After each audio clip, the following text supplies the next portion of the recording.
Je vais vous présenter les résultats d'une étude sur la caractérisation des packaging en Beaujolais nouveau. Donc tout d'abord, on va commencer par une définition du packaging. Donc le packaging désigne tous les éléments extérieurs du conditionnement produit. Il a trois enjeux. Un premier enjeu d'identification, donc percevoir spontanément le produit. Je suppose que si je vous parle d'une brique de lait, vous l'imaginez blanche et bleue, par exemple. Il a un enjeu de description, donc indiquer l'origine du produit, son mode d'utilisation, de fabrication ou de consommation par exemple. Et puis un troisième enjeu de promotion et de signalisation, donc de mise en avant d'un nom de domaine, d'une AOC et pourquoi pas de graphisme. Donc l'étude qui a été menée a pour objectif de créer un observatoire qui sera enrichi d'année en année, d'identifier les spécificités des packaging en Beaujolais nouveau et les éléments qui sont mis en avant. Cette étude fait également écho à une étude qui a été menée il y a 1 an et demi, 2 ans sur la caractérisation des vins de garde de Beaujolais. Donc là, vous aurez régulièrement dans cette présentation une comparaison entre le marché nouveau et le marché de garde. Nous avons collecté plus de 500 bouteilles. Il y en avait à peu près 240 en Beaujolais rouge et Beaujolais village rouge et une trentaine en Beaujolais rosé. Donc ces bouteilles ont été collectionnées via le trophée Lyon Beaujolais Nouveau 2012, le suivi aval qualité France et le suivi aval qualité Japon.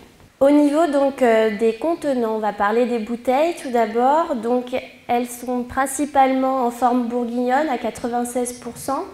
Le restant étant de formes diverses, comme le pot Beaujolais qui a été historiquement utilisé il y a quelques années, où on peut trouver des bouteilles type bordelaise ou limonade ou encore des poches. Vous allez avoir dans les rangs des exemples qui vont circuler, donc vous pourrez les regarder et prendre note. Ce qu'on peut noter, c'est donc que également sur le marché des vins de garde, il y avait aussi 96% des vins qui étaient en forme bourguignonne. Donc c'est vraiment la forme utilisée en Beaujolais, que ce soit en nouveau ou en vin de garde.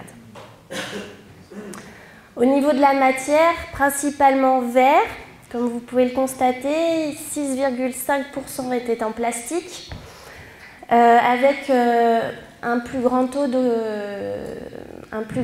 PET donc sur le marché japonais. Au niveau des décors, c'est quelque chose qui n'existe pas sur les vins de garde en Beaujolais, mais qui existe sur les vins nouveaux. Donc c'est pareil, les échantillons qui sont en train de circuler vont vous montrer diverses choses.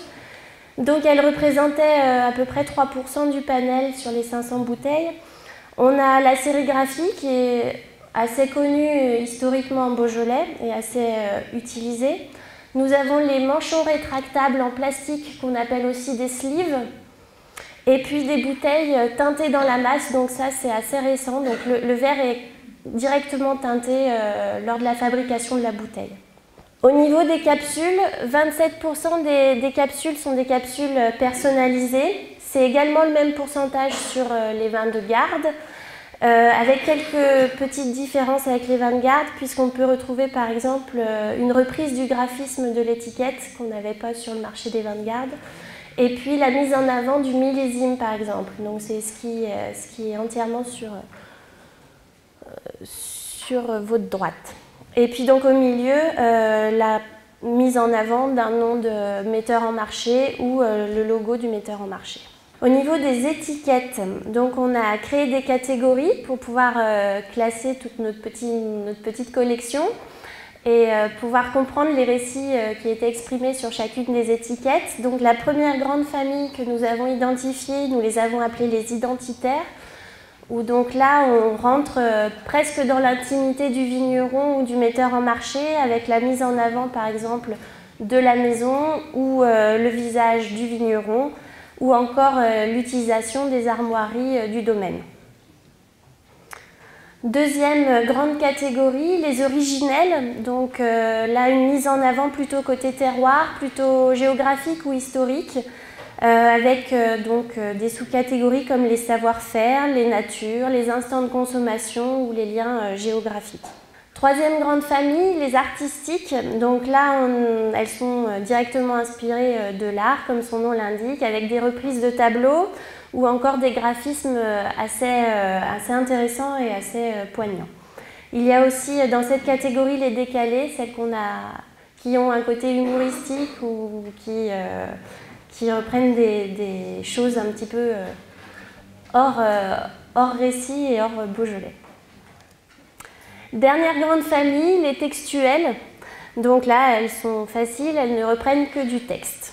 Donc une fois que ce travail de catégorisation et de typologie a été fait, donc on a classé nos bouteilles selon ces 4 grandes familles.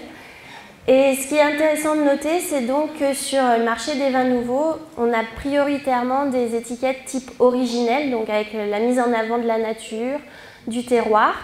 Et puis en deuxième grande catégorie utilisée, les artistiques.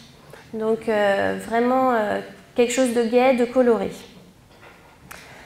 La grande nuance avec le marché des vins de garde qu'on a pu observer est peut-être là, puisque sur les vins de garde Beaujolais, la catégorie la plus importante était les identitaires, donc mise en avant d'un domaine, d'un logo et d'une identité. Nous avons après regardé les clés d'entrée. Qu'est-ce que l'on voit en premier sur l'étiquette? Donc premièrement l'AOC, à 70% on rentre dans l'étiquette par l'AOC. Donc ça souligne une étude France Agrimaire qui a eu lieu en 2010 où il notait donc que la consommation des vins AOC était en augmentation. Donc c'est bien en effet d'indiquer l'AOC de façon forte et puissante. Deuxième grande clé d'entrée, le vigneron ou le domaine est mis en avant plus que l'AOC. Et la troisième grande clé d'entrée, c'est donc rentrée par le nom de la cuvée. Au niveau des contre-étiquettes, donc elles sont très importantes ces contre-étiquettes parce qu'elles vous permettent d'argumenter et d'apporter des renseignements au consommateur, de l'aider dans son choix de vin. Puisqu'il ne faut pas oublier donc, que 65% des ventes sont faites en grande surface, en linéaire, sans aide d'un vendeur. Toujours une étude de France Agrimaire qui était, elle, en 2008, montrait un manque d'informations au niveau des arômes et des saveurs, des usages, donc les accords mets et vins, et les modes de conservation et de service. Voici un petit graphique qui permet de comprendre le nombre de contre-étiquettes sur toujours notre ensemble de 506 bouteilles. Donc 33% de l'échantillonnage n'avait pas de contre-étiquette contre 67%, donc c'est plutôt encourageant. Sur les Beaujolais de garde, on était plutôt à 40% de bouteilles qui n'avaient pas de contre-étiquette. On a noté 2 façons de créer une contre-étiquette. Donc la première, c'est de l'utiliser de façon totalement séparée du facing principal et de l'appliquer en arrière. Donc ça représente 95% de l'échantillonnage. Et puis l'autre façon, c'est au contraire de la mettre attenante au facing principal. Et donc là, on est à 5% de l'échantillonnage. Nous avons regardé les informations qui étaient sur les contre-étiquettes. Donc vous avez en violet foncé une représentation pour les Beaujolais nouveaux et en violet clair pour les vins de garde pour mettre en place une comparaison. Donc premier bâtonnet, c'est la présence des accords mets et vins. Deuxième bâtonnet, les indications de service. Et troisième bâtonnet, les notes de dégustation. Donc là, on est dans des niveaux sensiblement identiques d'informations entre vins de garde et vins nouveaux. Autres informations que nous avons cherchées, donc c'est la mention du cépage, le mode de récolte s'il était indiqué, l'âge des vignes, la mise en avant du territoire beaujolais, soit par le mot, soit par une carte représentant le vignoble ou le plaçant sur une carte de France. Donc là, on se rend bien compte que même si on a plus de contre-étiquettes sur les vins nouveaux, on a quand même moins d'informations sur tout ce qui est mode de fabrication et sur le territoire. Puisque donc, les vins de garde, eux, mettent plus en avant donc, tous ces types d'informations supplémentaires que sur le Beaujolais nouveau. Pour conclure, donc, on a une typologie d'étiquettes en Beaujolais nouveau qui est plutôt originelle et artistique, avec la mise en avant d'habillages colorés et gais. Une adaptabilité sur les marchés, comme on a pu le voir avec l'utilisation du PET au Japon, et une communication qui est basée donc sur l'AOC et le millésime. Alors à la lecture de ces 500 bouteilles, on s'est posé une question puisque certains metteurs en marché utilisaient le vocabulaire de Beaujolais primeur, d'autres de Beaujolais nouveau. Donc on s'est demandé ce que pensait le consommateur et donc nous avons mis en place une deuxième étude, un questionnaire, où on a eu 177 participants. Donc un petit retour sur l'histoire beaujolaise. Donc en 1951, premier décret sur les vins primeurs. Donc là, on parlait vraiment de vins primeurs. Deuxième décret en 1967, où là, on a vu une modification de l'expression puisqu'on parlait de Beaujolais nouveau, vin de primeur. Et donc plus récemment, donc on a laissé un peu le vin de primeur de côté et on ne parle plus que de Beaujolais nouveau. Donc l'objectif, comme je vous le disais, c'était de connaître la préférence des consommateurs entre les deux expressions Beaujolais nouveau et Beaujolais primeur et les descriptions qu'ils faisaient de chacune d'entre elles. Donc on a mis en ligne un questionnaire pendant 15 jours qui était ouvert à tous. Ça s'est passé en mars 2013 et donc nous avons eu 177 participants. Voici le questionnaire tel qu'il était sur Internet. Donc on demandait l'âge, le sexe, la fréquence de consommation du vin de façon générale et la fréquence de consommation des vins du Beaujolais.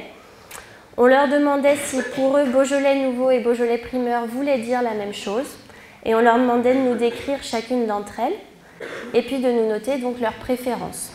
Voilà le résultat, 62% des participants préfèrent l'expression Beaujolais nouveau. Et ça, de façon générale, qu'on soit un homme, qu'on soit une femme, peu importe l'âge, Beaujolais nouveau est préféré de façon globale. Lorsqu'on leur a demandé de nous décrire l'expression, donc là, par contre, on note des différences, puisque pour eux, en premier lieu, Beaujolais nouveau est un synonyme de fête, alors que Beaujolais primeur est un synonyme de premier vin, vin de l'année. Premier vin de l'année. J'ai mis aussi en avant donc, deux autres types. Donc, le côté un peu négatif où ils admettaient que c'était mauvais, voire vulgaire.